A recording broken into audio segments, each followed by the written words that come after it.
Good evening, students. So, today we are going to discuss about the oxo acids of phosphorus. As we all know, what are oxo acids? Oxo acids कौन से acids होते हैं जिसमें hydrogen oxygen atom से attach होता है, तो उन एसिड्स को क्या बोल देते हैं? Oxo acids. So here we are going to discuss one by the oxo acids of phosphorus. ठीक है, तो इसमें ना हम जो टर्मिनोलॉजी यूज़ करते हैं ऑक्सो एसिड्स के लिए, एक तो वो अस यूज़ करते हैं और एक इक यूज़ करते हैं. ठीक है, तो जो अस होता है यानी फोस्फोरस एसिड, जो जिसको नेम देंगे, उसमें जो ऑक्सो एसिड्स में फोस्फोरस की ऑक्सीडेशन स्टेट होगी वो +3 के लिए देंगे. ठीक है, तो ये आप ध्यान में रखेंगे, मीन्स +3 ऑक्सीडेशन स्टेट के लिए हम अस यूज़ करते हैं. ठीक है, so number 1 oxo acids of phosphorus is hypophosphorus acid H3PO2. इसमें जो फोस्फोरस की ऑक्सीडेशन स्टेट है वो क्या होगी? +1 होगी. तो यहाँ पे हम लिख देंगे +1. ठीक है, अस जो है वो हम +1 +3 इन ऑक्सीडेशन स्टेट के लिए यूज़ करते हैं, तो इसीलिए हमने यहाँ पे क्या लिखा है? अस लिखा है, हाइपोफॉस्फोरस एसिड. अब हर ऑक्सी एसिड और फोस्फोरस में फोस्फोरस एक पाई बॉन्ड तो बनाएगा ही बनाएगा. ठीक है, मैक्सिमम और मिनिमम वो एक ही पाई बॉन्ड बनाएगा अपने हर ऑक्सो एसिड में. ठीक है, तो इसका स्ट्रक्चर क्या होगा? P≡O. अब देखो, एक ऑक्सीजन तो यहाँ पे लग गया, आपने हर ऑक्सो एसिड में एक पाई बॉन्ड तो दिखाई देना है, यानी एक डबली बॉन्डेड ऑक्सीजन तो दिखाई देना है. अब एक ऑक्सीजन तो यहाँ कंज्यूम हो गया, बचा क्या? एक ऑक्सीजन. ठीक है, तो वो एक ऑक्सीजन हम OH के साथ लगा देंगे. ठीक है, और बाकी कितने हाइड्रोजन बचे? एक हाइड्रोजन यहाँ कंज्यूम हो गया, 2 हाइड्रोजन बचे. ठीक है, तो इसमें एसिडिक हाइड्रोजन कौन सा होगा? Acidic hydrogen will be this, जो ऑक्सीजन के साथ लगा हुआ है. ठीक है, क्योंकि एसिडिक हाइड्रोजन कौन सा है इसमें? जो ऑक्सीजन यानी इलेक्ट्रोनेगेटिव एटम के साथ लगा होता है वो हाइड्रोजन ज़्यादा एसिडिक होता है. तो ये कैसा एसिड हो गया? एक मोनोबेसिक एसिड हो गया. मीन्स ये एक H+ दे सकता है ना, तो ये कैसा एसिड हो गया? Monobasic acid. Number 2 is phosphorus acid. आपको इन ऑक्सो एसिड्स के नेम पता होना चाहिए, इनका फॉर्मूला पता होना चाहिए, फोस्फोरस की ऑक्सीडेशन स्टेट पता होना चाहिए, इनकी स्ट्रक्चर पता होनी चाहिए, स्ट्रक्चर, और उसके बाद ये पता होना चाहिए कि ये कितना बेसिक एसिड है, क्योंकि आपसे एग्जाम में ये पूछ लेंगे कि हाइपोफॉस्फोरस एसिड का स्ट्रक्चर ड्रॉ करो और ये बताओ कोई वो कितने H+ रिलीज़ कर सकता है, तो उसमें आप यही बताएंगे. ठीक है, और इसमें एक चीज़ और पता हो सकती है, इसमें आप ये चीज़ बता सकते हैं कि जो ये फोस्फोरस है ये कितने सिग्मा बॉन्ड बना रहा है? 1 2 3 4. तो जिसमें वो 4 सिग्मा बॉन्ड बनाएगा, 4 सिग्मा बॉन्ड के लिए 4 हाफ फिल्ड ऑर्बिटल चाहिए. 4 हाफ फिल्ड ऑर्बिटल चाहिए, तो इसकी हाइब्रिडाइजेशन क्या होगी फोस्फोरस की? sp3. ठीक है, और फोस्फोरस के सारे ऑक्सो एसिड्स में जो सेंट्रल एटम होगा वो फोस्फोरस ही होगा, क्योंकि फोस्फोरस ही सबसे ज़्यादा नंबर ऑफ बॉन्ड बना सकता है. फोस्फोरस मैक्सिमम 5 बॉन्ड बना सकता है, जो कि वो यहाँ पे बना रहा है, 4 सिग्मा और 1 पाई. बट जो पाई वाला बॉन्ड है वो हाइब्रिड ऑर्बिटल में काउंट नहीं होता. ठीक है, तो इसीलिए वो हमने हाइब्रिडाइजेशन में काउंट नहीं किया, तो इसीलिए हमने 4 सिग्मा बॉन्ड काउंट किए, तो उसके अकॉर्डिंग हाइब्रिडाइजेशन क्या हो जाएगी? sp3. Next acid is phosphorus acid. तो उसका फॉर्मूला क्या है? H3PO3. अब इसमें फोस्फोरस की ऑक्सीडेशन स्टेट कितनी है? +3. अब मैंने बोला था कि +1 और +3 ऑक्सीडेशन स्टेट के लिए हम क्या यूज़ करते हैं? अस यूज़ करते हैं. ठीक है, अस एसिड. तो यहाँ पे भी हमने क्या यूज़ किया है? अस एसिड यूज़ किया, that is phosphorus acid use किया है. ठीक है, तो इसकी स्ट्रक्चर क्या होगी? That is P≡O. एक ऑक्सीजन यहाँ कंज्यूम हो गया, 2 ऑक्सीजन बचे हैं और 3 हाइड्रोजन बचे हैं, तो 2 ऑक्सीजन को हम 2 हाइड्रोजन के साथ लगा देंगे, यानी OH और एक सिंगली बॉन्डेड मीन्स हाइड्रोजन बच जाएगा. ठीक है, तो यहाँ पे वो कितने एसिडिक हाइड्रोजन दे सकता है? 2 एसिडिक हाइड्रोजन दे सकता है. तो ये कैसा एसिड हुआ, डाई बेसिक एसिड हुआ, ठीक है। और इसमें फॉस्फोरस की हाइब्रिडाइजेशन क्या होगी, ये 4 सिग्मा बॉन्ड बना रहा है, 4 सिग्मा बॉन्ड बना रहा है, तो इसकी हाइब्रिडाइजेशन सेम क्या होगी, sp3, ठीक है। Most of the oxo acids of phosphorus में फॉस्फोरस की जो हाइब्रिडाइजेशन है वो sp3 है, सिर्फ एक एसिड को छोड़ के जिसमें फॉस्फोरस की हाइब्रिडाइजेशन sp2 होगी।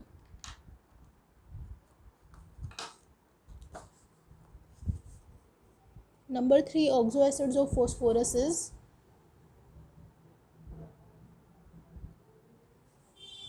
हाइपोफॉस्फोरस एसिड हो गया, फॉस्फोरस एसिड हो गया। Next is hypophosphoric acid. अब देखो यहाँ पे हमने इक यूज़ किया है, इक इसका मतलब इस एसिड में जो ऑक्सीडेशन स्टेट है फॉस्फोरस की वो ना तो +1 होगी ना ही +3 होगी, ठीक है। उसका फॉर्मूला क्या है, H4P2O6। तो इसमें जो फॉस्फोरस की ऑक्सीडेशन स्टेट है वो क्या है, +4 है, ठीक है। तो इसका जो स्ट्रक्चर होगा वो क्या होगा, that is P double bond O, OH, OH, P double bond O, OH, OH। तो ये कितने एसिडिक हाइड्रोजन दे सकता है, 1 2 3 4। तो ये कैसा एसिड हुआ, टेट्रा बेसिक एसिड।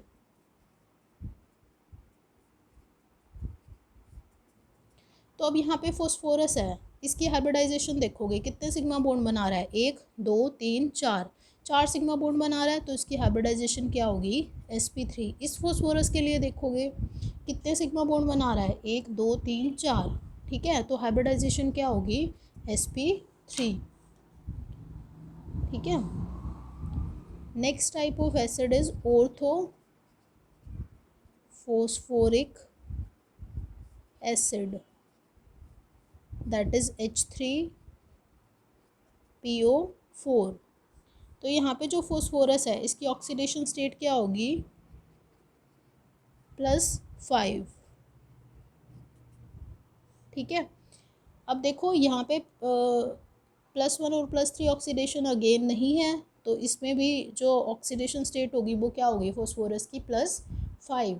इसका स्ट्रक्चर होगा वो क्या होगा, एक डबली बॉन्डेड ऑक्सीजन तो आपको हर ऑक्सो एसिड और फॉस्फोरस में लगाना ही लगाना है। अब 4 ऑक्सीजन है, 4 में से एक यहाँ कंज्यूम होगा तो 3 ऑक्सीजन बचे और 3 ही हाइड्रोजन बचे, तो वो हम इसके साथ लगा देंगे, ठीक है। तो अब इसके पास कितने एसिडिक हाइड्रोजन हो गए, 3 1 2 3, ठीक है। तो 3 एसिडिक हाइड्रोजन हो गए, तो ये क्या हो गया, ट्राई बेसिक एसिड। अगेन यहाँ पे जो ये है फॉस्फोरस, सेंट्रल एटम फॉस्फोरस कितने सिग्मा बॉन्ड बना रहा है, 4 सिग्मा बॉन्ड बना रहा है, ठीक है। 1 2 3 4, 4 सिग्मा बॉन्ड बना रहा है, तो हाइब्रिडाइजेशन क्या होगी, sp3 होगी, ठीक है। Number 5 is pyrophosphoric acid.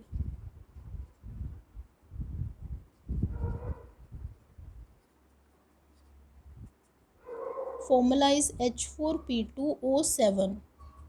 इसको हम पायरोफॉस्फोरिक एसिड भी बोल सकते हैं और डाइफॉस्फोरिक एसिड भी बोल सकते हैं।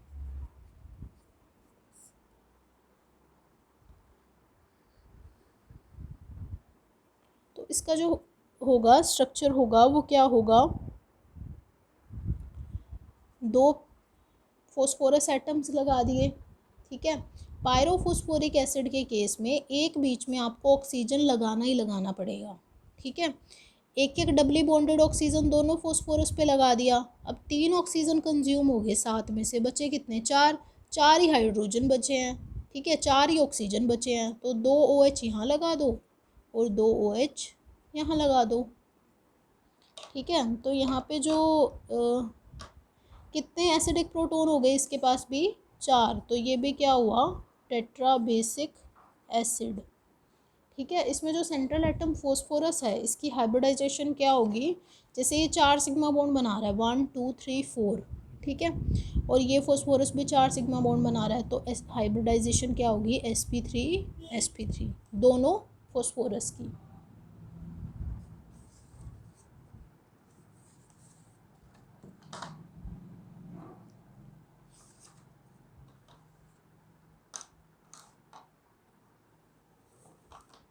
नंबर 6 ऑक्सो एसिड इज,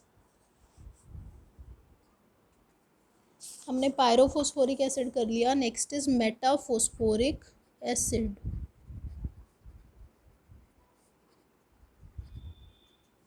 उसका फॉर्मूला होता है HPO3। इसमें जो फॉस्फोरस की ऑक्सीडेशन स्टेट है वो क्या होगी, +5। इसमें भी जो ऑक्सीडेशन स्टेट होती है मैंने बताई नहीं, +5 होगी। H4P2O7 वाले में इसमें भी जो ऑक्सीडेशन स्टेट होगी वो +5 होगी। ठीक है, इसमें जो देखो जो स्ट्रक्चर होगा, ये जो HPO3 है ये बनता कैसे है, HPO3 ये बनता कैसे है, फॉस्फोरिक एसिड के 2 मोल्स ले लो, उसमें से वाटर का एलिमिनेशन करने पे, हीट करने पे हमारे पास क्या बनता है, मेटाफॉस्फोरिक एसिड। ठीक है, ये इसका स्ट्रक्चर होता है। अब जो ये है इसमें कितने एसिडिक हाइड्रोजन है, 1, तो ये कैसा होगा, मोनोबेसिक एसिड होगा। अब ये लीनियर चेन फॉर्म में भी एग्जिस्ट करता है और साइक्लिक फॉर्म में भी एग्जिस्ट करता है।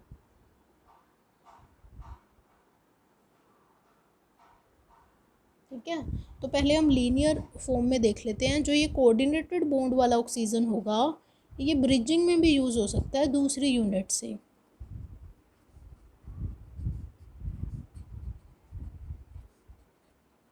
And so on, this is known as linear metaphosphoric acid. और इसमें हमने मान लिया n नंबर ऑफ यूनिट्स लगी हुई हैं। ठीक है, next is cyclic metaphosphoric acid.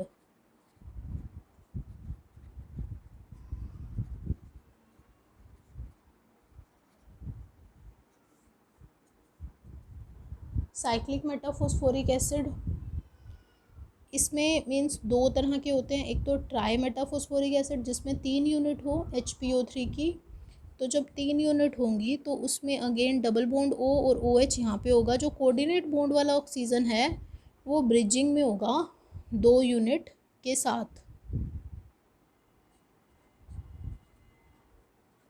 तो हर यूनिट के बीच में एक ब्रिजिंग ऑक्सीजन प्रेजेंट होगा।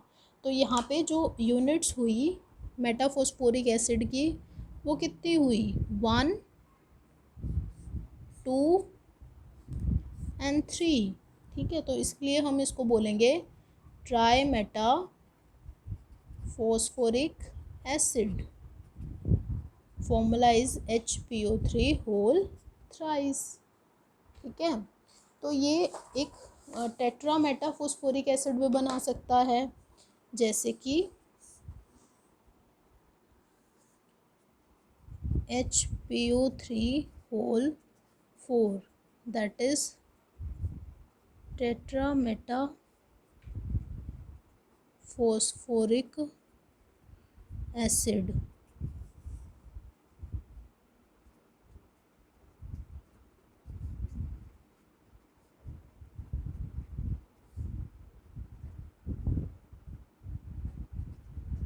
इसमें हमने 4 यूनिट यूज़ करनी है इसकी।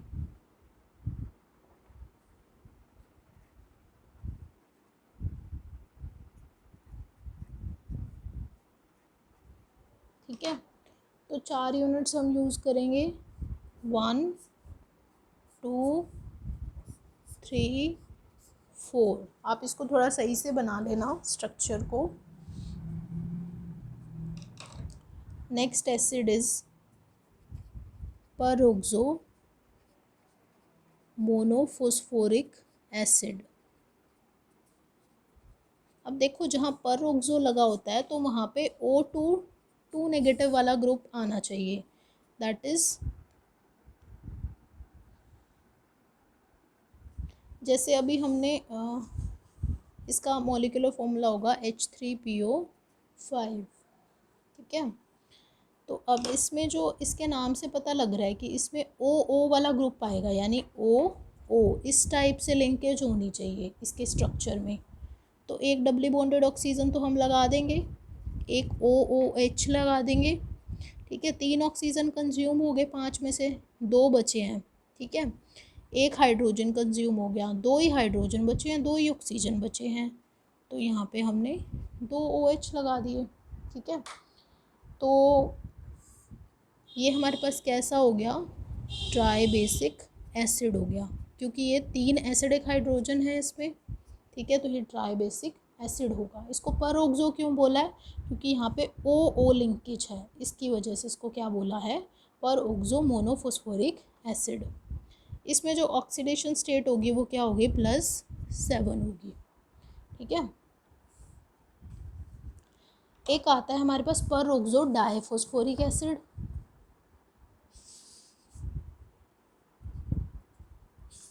Eighth and last type of oxo acid is peroxo diphosphoric acid। उसका फॉर्मूला होता है H4P2O8। इसकी ऑक्सीडेशन स्टेट होगी +4 2x - 16 = 0। तो x = +6, तो यहाँ पे फॉस्फोरस की ऑक्सीडेशन स्टेट होगी +6।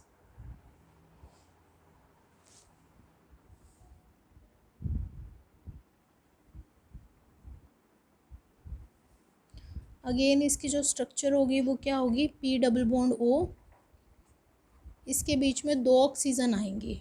देखो H4P2O6 में PP के बीच में कोई ऑक्सीजन एटम नहीं था, H4P2O7 में PP के बीच में 1 ऑक्सीजन एटम था, H4P2O8 में PP के बीच में 2 ऑक्सीजन एटम होंगे। तो यहाँ पे ये वैसे ही पर ऑक्सो है, तो इसमें ये वाली जो लिंकेज होगी वो ओ लिंकेज होगी। अब 4 ऑक्सीजन कंज्यूम हो गए, 4 ऑक्सीजन बचे हैं, 4 ही हाइड्रोजन बचे हैं, तो 2 OH इधर लगा देंगे, 2 OH इधर लगा देंगे। तो ये अगेन कैसा एसिड हुआ, टेट्रा बेसिक एसिड हुआ।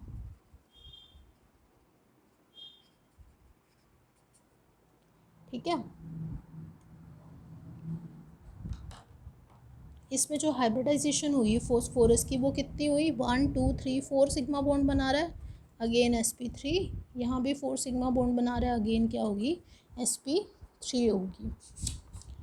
मैंने जो HPO3 हुआ था ना उसमें आपको उसकी हाइब्रिडाइजेशन नहीं बताई थी। यहाँ पे फॉस्फोरस कितने सिग्मा बॉन्ड बना रहा है, 1 2 3। ये जो कोऑर्डिनेट कोवेलेंट बॉन्ड है ये भी किस में जाएगा, हाइब्रिड ऑर्बिटल में जाएगा। तो 3 सिग्मा बॉन्ड बना रहा है, 3 सिग्मा बॉन्ड बना रहा है, दैट मीन्स हाइब्रिडाइजेशन क्या होगी, sp2। तो ये only oxo acid of phosphorus है जिसमें फॉस्फोरस की हाइब्रिडाइजेशन क्या होगी, sp2 होगी। नेक्स्ट एक इम्पोर्टेंट क्वेश्चन कभी कभी पूछ लेते हैं एग्ज़ाम में, discuss the relative acidic strength of H3PO2 H3PO3 and H3PO4। ठीक है, इन सब में एक एक ऑक्सीजन बढ़ता जा रहा है, तो इनकी एसिडिक स्ट्रेंथ का ट्रेंड क्या रहेगा। तो इसमें आपको मीन्स एक शॉर्ट ट्रिक बता रही हूँ मैं, उसका इस्तेमाल करना है। वो ट्रिक भी क्या, वो एक रीज़न भी है, एक्सप्लेनेशन भी है।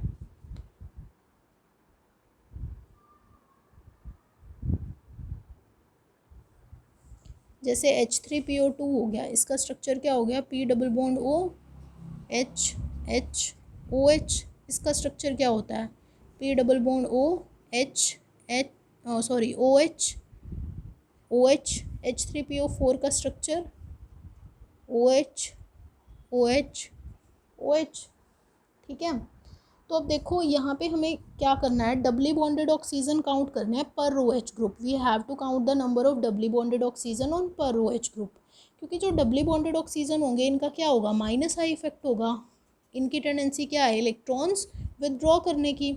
ये फॉस्फोरस से इलेक्ट्रॉन विदड्रॉ करेंगे, फॉस्फोरस इस ऑक्सीजन से करेगा, ऑक्सीजन इस हाइड्रोजन से करेगा, तो अल्टीमेटली ये बॉन्ड उतना ज़्यादा वीक होगा, जितना ये बॉन्ड वीक होगा H+ का रिलीज़ उतना ज़्यादा ईजी होगा, और जितना H+ का रिलीज़ ईजी होगा वो पर्टिकुलर एसिड उतना ज़्यादा स्ट्रॉन्ग एसिड होगा। ठीक है, तो अब देखो यहाँ पे number of doubly bonded oxygen पर OH ग्रुप कितना है, 1/1, number of doubly bonded oxygen 1, number of OH groups 1, number of doubly bonded oxygen 1, number of OH groups 2 है ना यहाँ पे ये।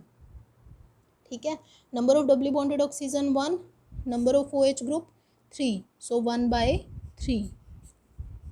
ठीक है, 1/2, 1/1। तो इसमें जो ये रेशो है, मींस ये जो है सबसे ज़्यादा किस में आ रहा है, H3PO2 में। Means number of doubly bonded oxygen यहाँ पे 1 है, यहाँ पे कम हो गए 1/2 हो गए, यहाँ पे और कम हो गए 1/3 हो गए। That means H3PO2 is a stronger acid.